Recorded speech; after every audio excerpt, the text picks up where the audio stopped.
So I wrote a column over the weekend called The Last Days of Tehran.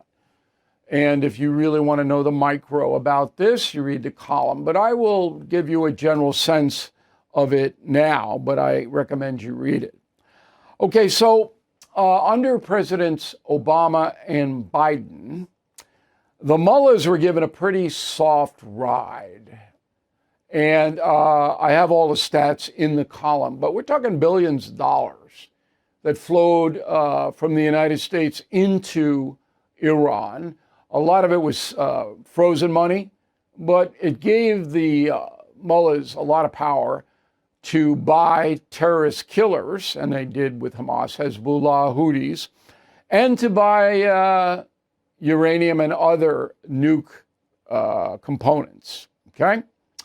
Now, why Obama and Biden did that is very hard to understand.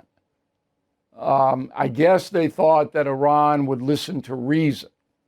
But it seems they have not. And this comes from the United Nations, not from the United States. It's a group called the International Atomic Energy Agency. And last week it issued a statement. It says, quote, Iran's many failures to uphold its obligations since 2019 to provide the agency with full and timely cooperation regarding undeclared nuclear material and activities at multiple undeclared locations in Iran constitutes noncompliance with its obligations under its safeguards agreement, unquote. So it's basically saying that the mullahs are giving the UN the finger and saying, you're not going to, tell us what to do, and we're not letting you in to watch. The mullahs have admitted they have uranium, and they are enriching it. Of course, they say they're doing it for peaceful purposes, but nobody believes that, not even the mullahs. Okay?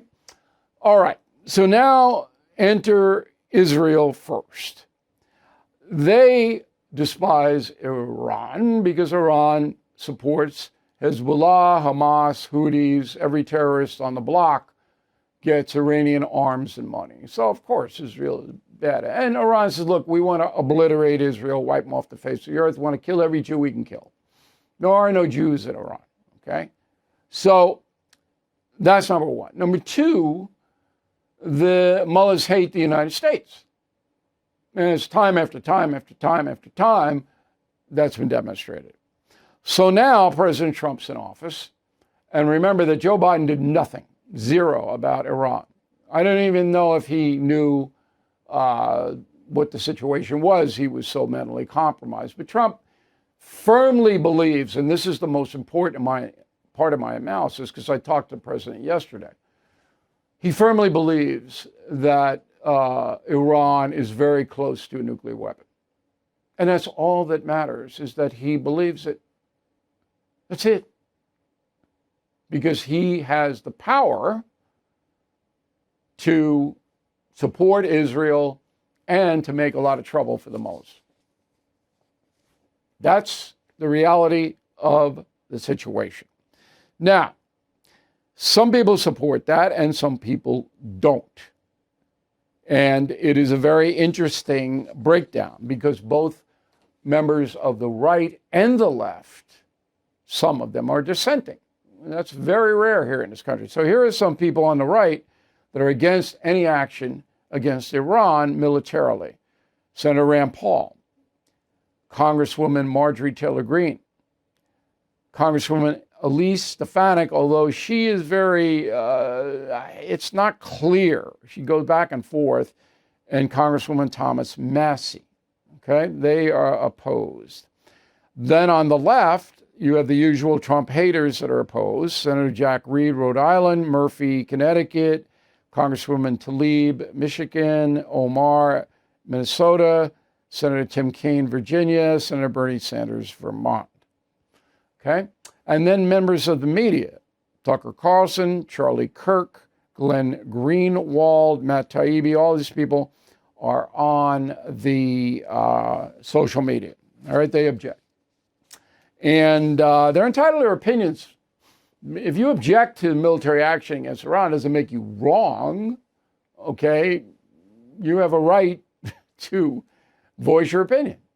So they shouldn't be scorned or mocked or anything like that. All right? That's what they believe. Okay.